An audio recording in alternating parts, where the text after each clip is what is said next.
আসসালামু আলাইকুম। আপনাদের সবাইকে স্বাগতম জানাচ্ছি কুকিং বাই তানিশাতে। আজকে আমি নতুন আরেকটি রেসিপি নিয়ে আপনাদের সামনে এসেছি। আজকে আমি আপনাদেরকে খুব সহজে তৈরি করে দেখাবো ঘরে কিভাবে টমেটো সস তৈরি করা যায়। টমেটো সস তৈরি করতে বেশি কিছু উপাদানের প্রয়োজন হয় না। খুব সামান্য উপকরণ দিয়ে টমেটো সসটি তৈরি করা যায়। তো আমি আজকে এক বয়ামের মতো টমেটো সস তৈরি করেছি, যেটা খুব সহজেই বাসায় তৈরি করা যায় এবং খেতেও খুবই সুস্বাদু হয়।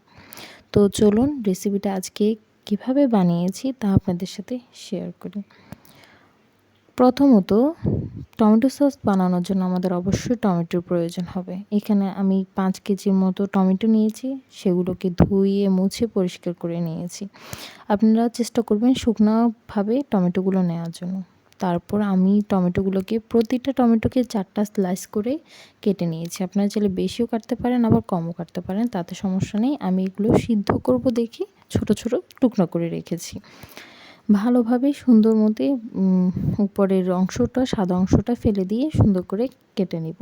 কেটে এগুলোকে সিদ্ধ করতে দিব যতক্ষণ না পর্যন্ত টমেটোগুলো সম্পূর্ণ গলে যায়, কারণ সেগুলোকে আমাদেরকে ব্লেন্ডার করতে হবে, যার জন্য আমাদেরকে অবশ্যই গলা টমেটোর প্রয়োজন হবে।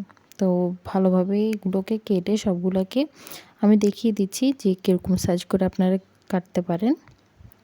এভাবে কেটে আপনারা এগুলোকে সিদ্ধ করে দেবেন।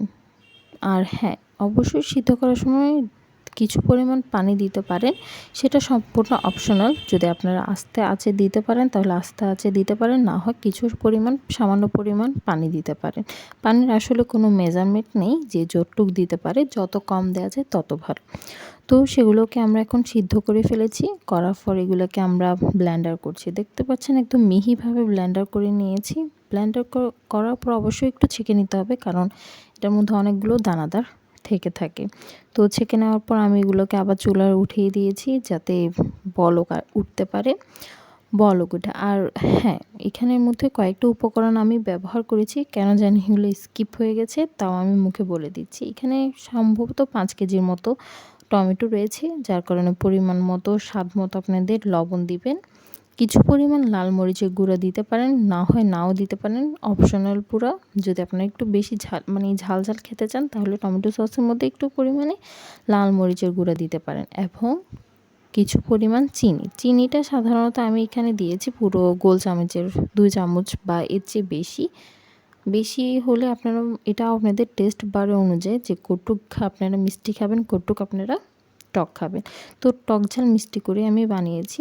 বানানোর পরেই দেখতে পাচ্ছেন এগুলোকে ভালোভাবে নাড়ছি, আর দেখবো যে কতক্ষণ লাগে এটা হতে। আমি একটা ফ্রিজের মাধ্যমে এটা টেস্ট করে দেখছি, যে ফ্রিজে নিয়ে দেখেছি যে এটা হয়েছে কি হয়নি। ফ্রিজটাকে কাত করার ফলে যদি পুরো সসটা নিচে পড়ে যায় গড়িয়ে, তাহলে এখনও হয়নি।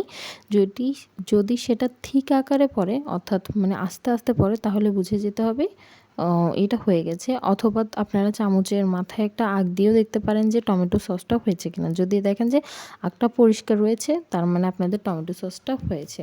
তো এটাই ছিল আজকের রেসিপি।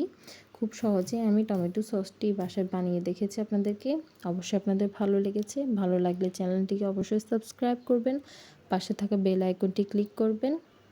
সবাইকে ধন্যবাদ।